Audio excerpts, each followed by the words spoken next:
Hey folks, Pastor Sean coming to you with today's daily devotion. It's Friday. As you can see, I'm still in Augusta. It's inventory season for us, and so I'm here working a little extra time, getting a few things in before the weekend, and I'm looking forward to seeing you at Irwin Hill this weekend. I'm preaching a message called The Joy of the Lord, and I'm excited about it. I'm very excited about it. Didn't get to preach last weekend because we had a guest in, and loved the message by Reverend Wilson, and enjoyed the day. It was a magnificent day. I don't know that I've said that publicly on these feeds yet, but it was a magnificent day. Thank you for the cards. Thank you for the offering. Thank you for the words of encouragement. Thank you for your attendance. Thank you for being a part of what Stephanie and I have been doing for the last 25 years. We love each and every one of you, and it was a great day. Let's look at 1 Timothy chapter 3. We're at verses 4 and 5. The office of a bishop, it needs to be one who rules his house well, having his children in submission with all reverence. For if a man does not rule his own house, how will he take care of the church of God? Let me say this. The attributes of a bishop can be applied to our lives each and every day. What this is talking about is setting guidelines in your own home. Setting up a standard in your home that you are going to meet day in and day out. Our grandchildren, we have 4 grandchildren. We love them dearly, and they're at the house, I think, more than my wife and I are. They're at the house all the time. But there is a standard in our home. There's a standard that we have. Stephanie and I have established it. Joni and Zach and Shelby and Zach and Sadie and Laurel and Kenneth all know that when they come to our house, there's some things that are expected of them. There's some things that are expected of our grandchildren. We don't expect you to be hateful. We don't expect you to be mean. If you smart off or if you are sassy, there's going to be repercussions for that. And if you come over to my house on the weekend, you're going to church on Sunday. That's the standard. That is the standard. And we rule our house by that standard.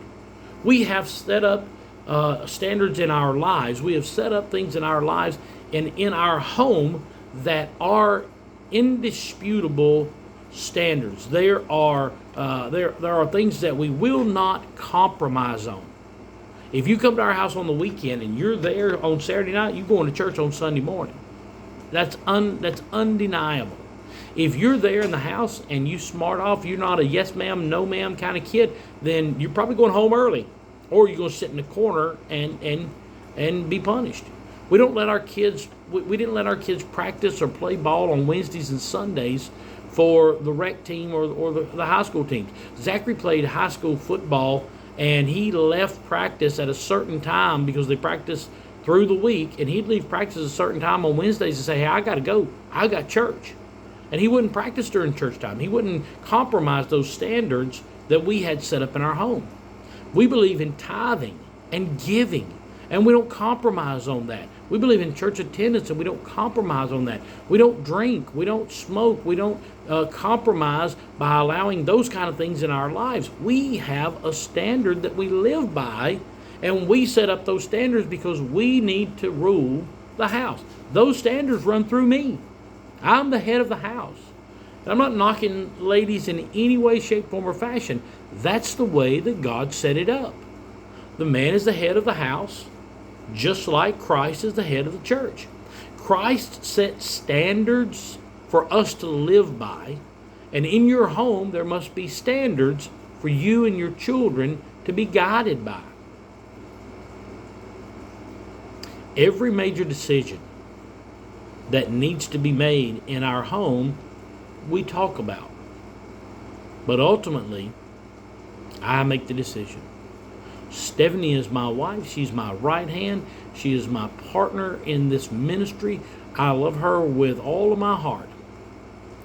But there are times when I have to make the hard decisions. I have to rule the house because God put me in as the head.